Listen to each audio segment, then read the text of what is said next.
There are a lot of reproductive endocrine centers in the United States, but I wanted to talk about a few of the things that I think makes us unique.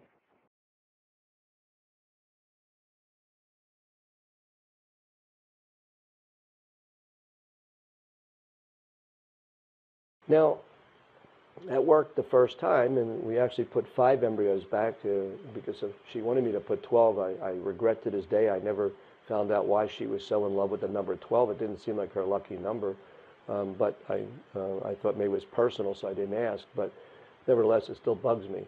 But she almost didn't come to us because I wouldn't do 12. But at that time, before the Octomom situation, the maximum number of embryos we're allowed to transfer at our medical school was 5. So I had to adhere to our maximum policy. Fortunately, she only had 1.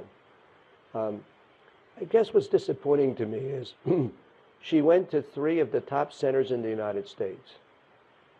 Now, maybe if they weren't thinking along the lines that the drugs themselves would have an adverse effect, from a humanitarian standpoint, this woman hyperstimulates. She makes all these eggs.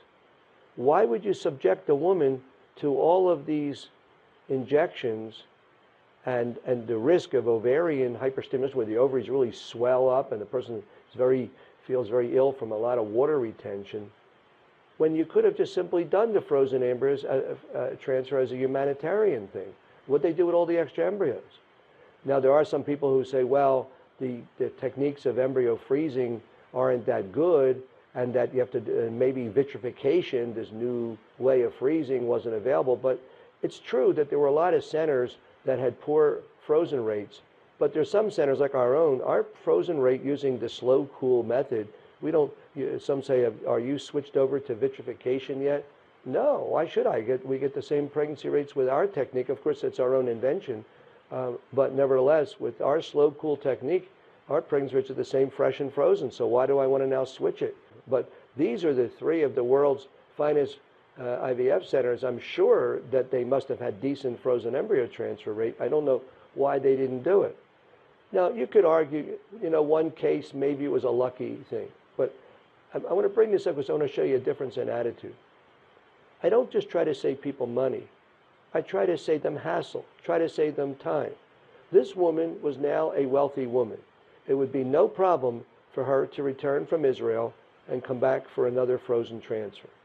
But I felt that you have a child now, it's a big trip. So I said, I know you have all these frozen embryos left, because she had over 20 embryos still left, frozen. But I said that if you could go on the drug Metformin, it sometimes could make you ovulate without the fertility drug. Or I said, I've seen it happen. I know you don't even get a period at all in a year. On occasion you might get 1, but I've seen it happen in women with polycystic ovaries that after they deliver, at least for a short period of time, they might get regular periods. So take advantage of it and just make sure you use progesterone during the second half of your cycle. But she showed up at age 40 and she said, you were right. 3 months after my delivery, I got my menstrual period, and then now I've had 9 regular cycles, but I didn't get pregnant. So I came here to do the frozen transfer. And I said, oh, okay. We figured out where she was in her cycle. But I asked her, this is what happened. I asked her, what dose of progesterone were you using, out of curiosity? And she said, I forgot about the progesterone. So I wasn't going to send her back, but it turned out that they had intercourse before she left, and it was at the right time. So I put her on progesterone that cycle. And she got pregnant and had the baby. We still have her 20 frozen embryos left in the freezer. So if that's not a clear example of how powerful this little simple progesterone supplementation could be, I can't think of another example of how, we have other larger studies that do it, but sometimes one case report can prove, a point. But also it just shows another thing, the way we look to find not just the simplest solution to save you money, but the simplest solution to save you time. So for example, if I'm seeing somebody from out of town, how inconvenient is it to have to keep running from, say, New York City, or running from Atlanta, Georgia, to our office in Marlton, New Jersey, to get your bloods and ultrasounds done? Not a problem. You can have it done locally.